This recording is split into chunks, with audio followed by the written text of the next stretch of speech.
Thank you. President Bach, former President Rudenstein, incoming President Faust, members of the Harvard Corporation and the Board of Overseers, members of the faculty, parents, and especially the graduates. I've been waiting more than 30 years to say this. Dad, I always told you I'd come back and get my degree.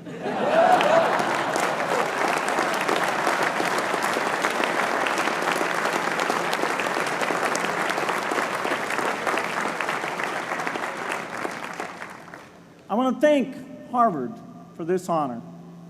I'll be changing my job next year, and it will be nice to finally have a college degree on my resume. I applaud the graduates for taking a much more direct route to your degrees. For my part, I'm just happy that the Crimson called me Harvard's most successful dropout. I guess that makes me valedictorian of my own special class. I did the best of everyone who failed. But I also want to be recognized as the guy who got Steve Ballmer to drop out of business school.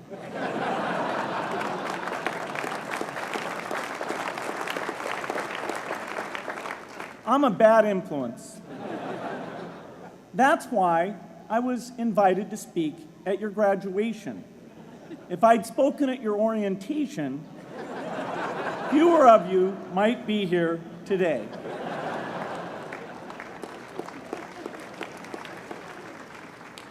Harvard was a phenomenal experience for me. Academic life was fascinating. I used to sit in on lots of classes that I hadn't even signed up for. And dorm life was terrific. I lived up at Radcliffe in Currier House. There were always a lot of people in my dorm room late at night discussing things because everyone knew that I didn't worry about getting up in the morning. That's how I came to be the leader of the antisocial group. We clung to each other as a way of validating our rejection of all those social people. Radcliffe was a great place to live. There were more women up there, and most of the guys were math science types. The combination offered me the best odds, if you know what I mean. That's where I learned the sad lesson that improving your odds doesn't guarantee success. One of my biggest memories of Harvard came in January 1975, when I made a call from Currier House to a company in Albuquerque, New Mexico, that had begun making the world's first personal computer. I offered to sell them software. I worried they would realize I was just a student in a dorm and hang up on me. Instead, they said, "We're not quite ready. Come see us in a month," which was a good thing because we hadn't written the software yet. From that moment, I worked day and night on the extra credit project that marked the end of my college education and the beginning of a remarkable journey with Microsoft. What I remember above all about Harvard was being in the midst of so much energy and intelligence. It could be exhilarating, intimidating, sometimes even discouraging, but always challenging. It was an amazing privilege, and though I left early, I was transformed by my years at Harvard, the friendships I made, and the ideas I worked on. But taking a serious look back, I do have one big regret. I left Harvard with no real awareness of the awful inequities in the world, the appalling disparities of health and wealth and opportunity that condemn millions of people to lives of despair. I learned a lot here at Harvard about new ideas in economics and politics. I got great exposure to the advances being made in the sciences. But humanity's greatest advances are not in its discoveries, but in how those discoveries are applied to reduce inequity.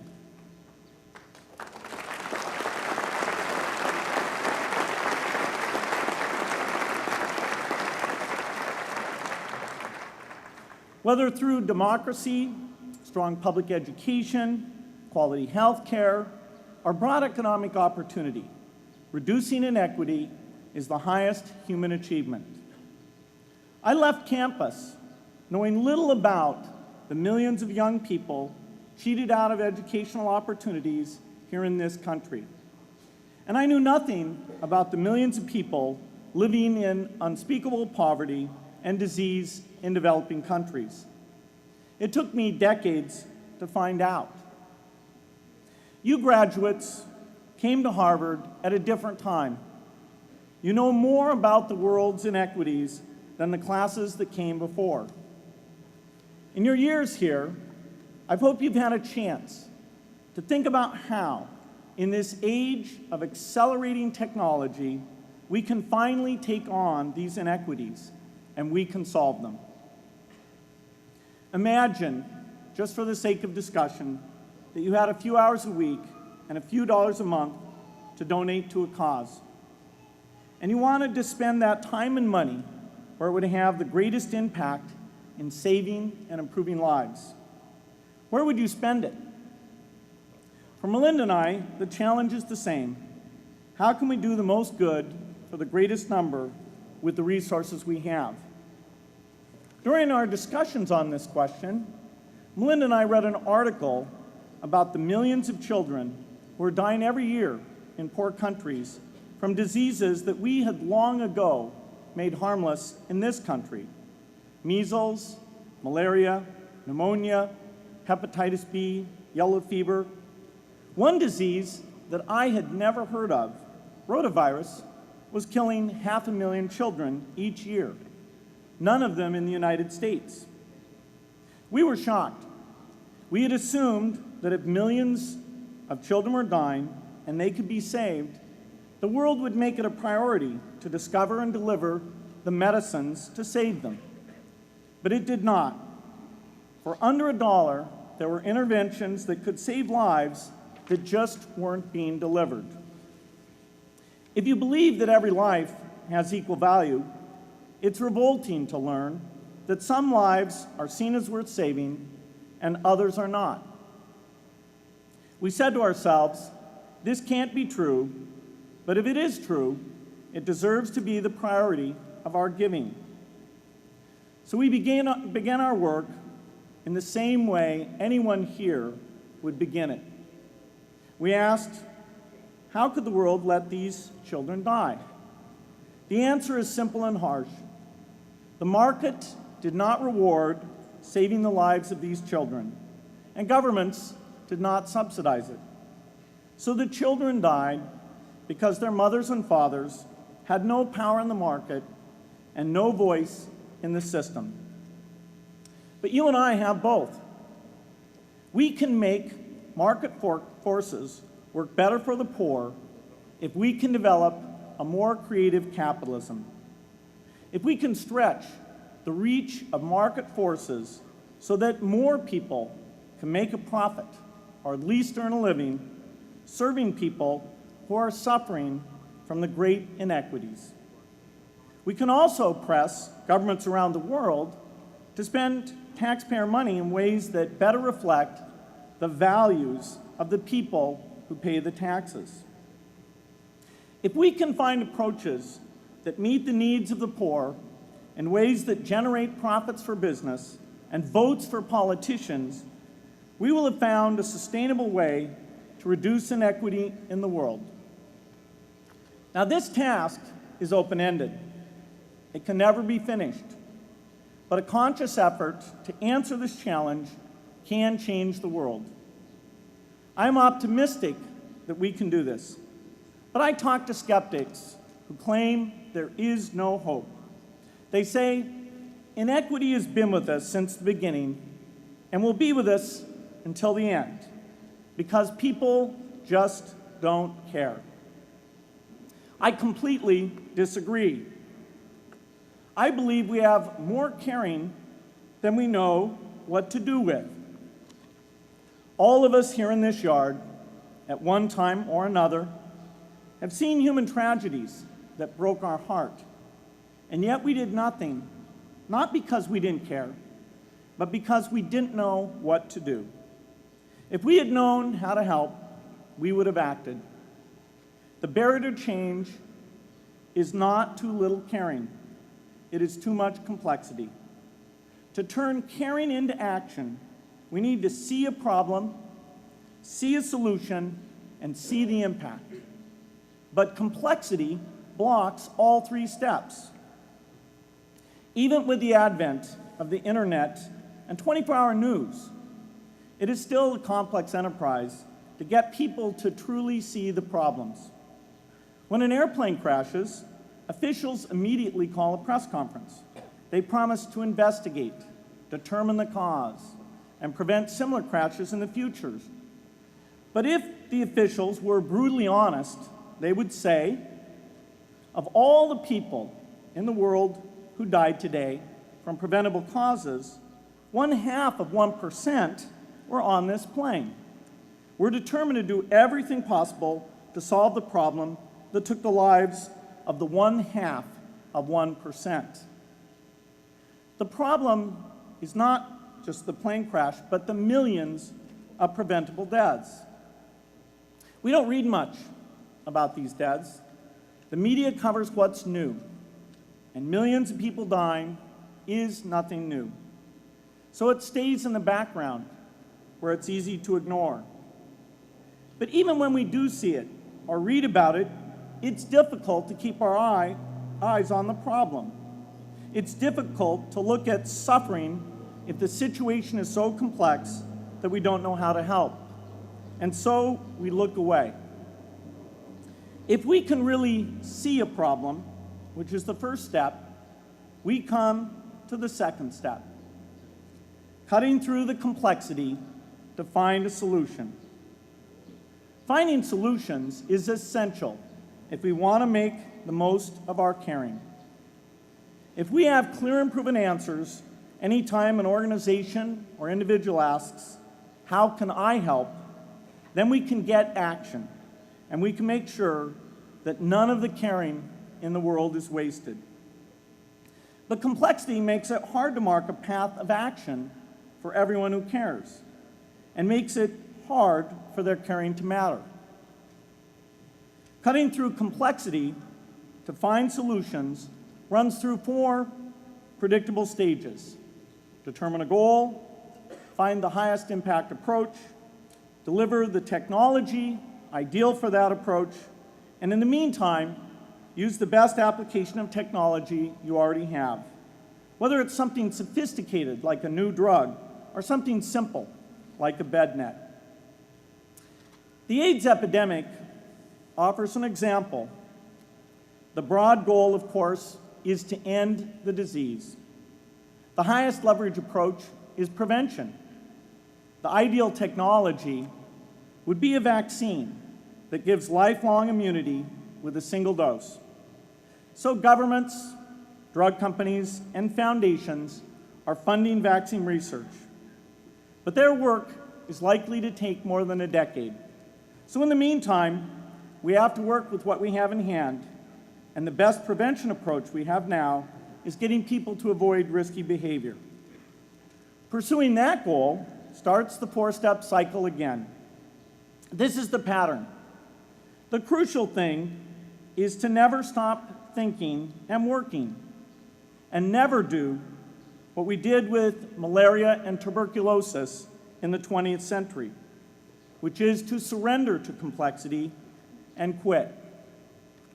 The final step, after seeing the problem and finding an approach, is to measure the impact of the work and to share that, success or failure, so that others can learn from the efforts.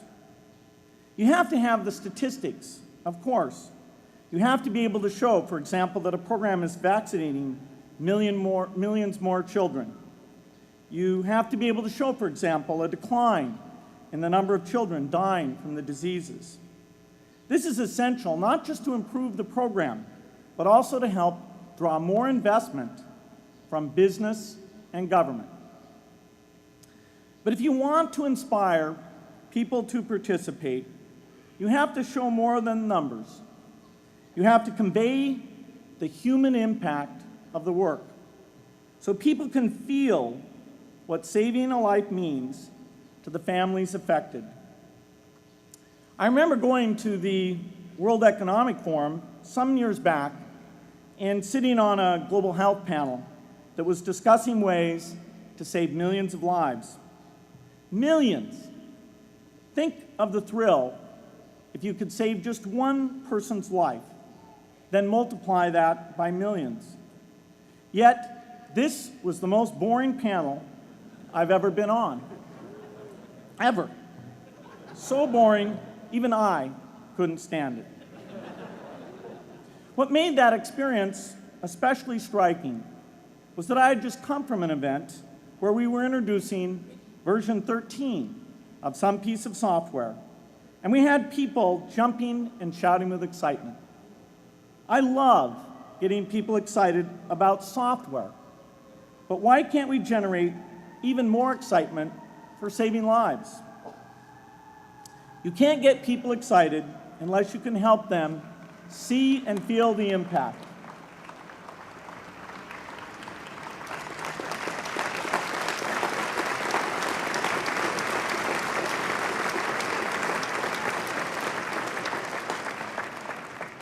The way to do that is another complex question. Still, I'm optimistic. Yes, inequity has been with us forever, but the new tools we have to cut through complexity have not been with us forever. They are new. They can help us make the most of our caring, and that's why the future can be different from the past. The defining and ongoing innovations of this age, biotechnology, the personal computer, and the internet, give us a chance we've never had before to end extreme poverty and end death from preventable disease. 60 years ago, George Marshall came to this commencement, and he announced a plan to assist the nations of post-war Europe.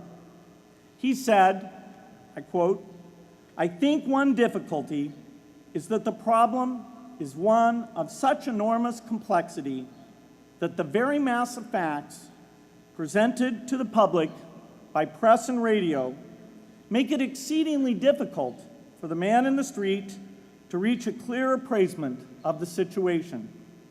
It is virtually impossible at this distance to grasp at all the real significance of the situation." 30 years after Marshall made his address, which was 30 years ago, as my class graduated without me, technology was emerging that would make the world smaller, more open, more visible, less distant. The emergence of low-cost personal computers gave rise to a powerful network that has transformed opportunities for learning and communicating. The magical thing about this network is not just that it collapses distance and makes everyone your neighbor. It also dramatically increases the number of brilliant minds we can bring in to work together on the same problem. And it scales up the rate of potential innovation to a staggering degree. At the same time, for every person who has access to this technology, 5 people don't. That means many creative minds are left out of this discussion. Smart people with practical intelligence and relevant experience who don't have the technology to hone their talents or contribute their ideas to the world. We need as many people as possible to gain access to this technology because these advances are triggering a revolution in what human beings can do for one another.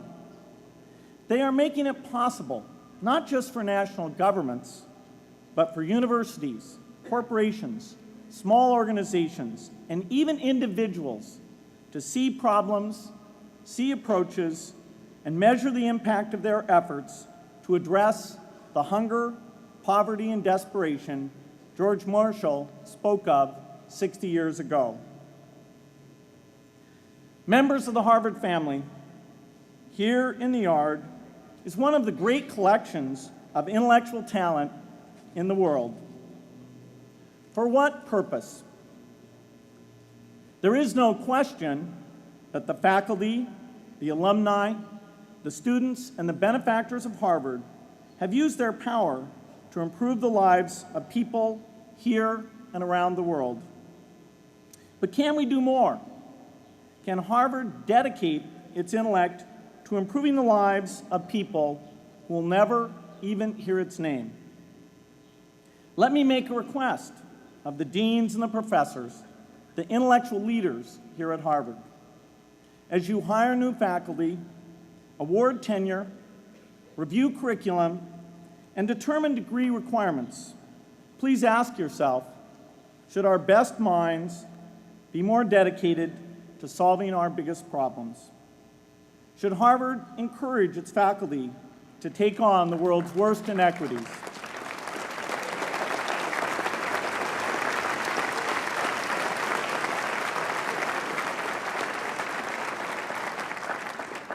Should Harvard students know about the depth of global poverty, the prevalence of world hunger, the scarcity of clean water, the girls kept out of school, the children who die from diseases we can cure?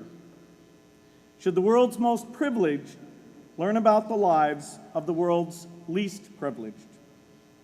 These are not rhetorical questions.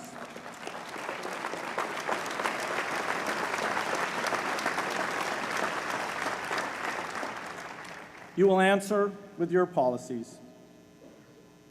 My mother, who was filled with pride the day I was admitted here, never stopped pressing me to do more for others. A few days before I was married, she hosted a bridal event at which she read aloud a letter about marriage that she had written to Melinda.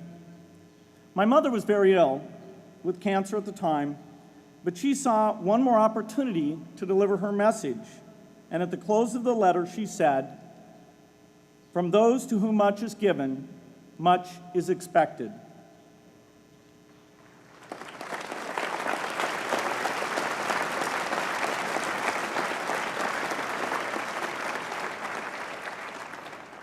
When you consider what those of us here in this yard have been given in talent, privilege, and opportunity, there is almost no limit to what the world has a right to expect from us. In line with the promise of this age, I want to exhort each of the graduates here to take on an issue, a complex problem, a deep inequity, and become a specialist on it. If you make it the focus of your career, that would be phenomenal. But you don't have to do that to make an impact. For a few hours every week, you can use the growing power of the internet to get informed, find others with the same interests, see the barriers, and find ways to cut through them. Don't let complexity stop you. Be activists. Take on big inequities. I feel sure it will be one of the great experiences of your lives. You graduates are coming of age in an amazing time. As you leave Harvard, you have technology that members of my class never had. You have awareness of global inequity, which we did not have. And with that awareness, you likely also have an informed conscience that will torment you if you abandon these people whose lives you could change with modest effort. You have more than we had. You must start sooner and carry on longer. And I hope you will come back here to Harvard 30 years from now and reflect on what you have done with your talent and your energy. I hope you will judge yourselves not on your professional accomplishments alone, but also on how well you have addressed the world's deepest inequities.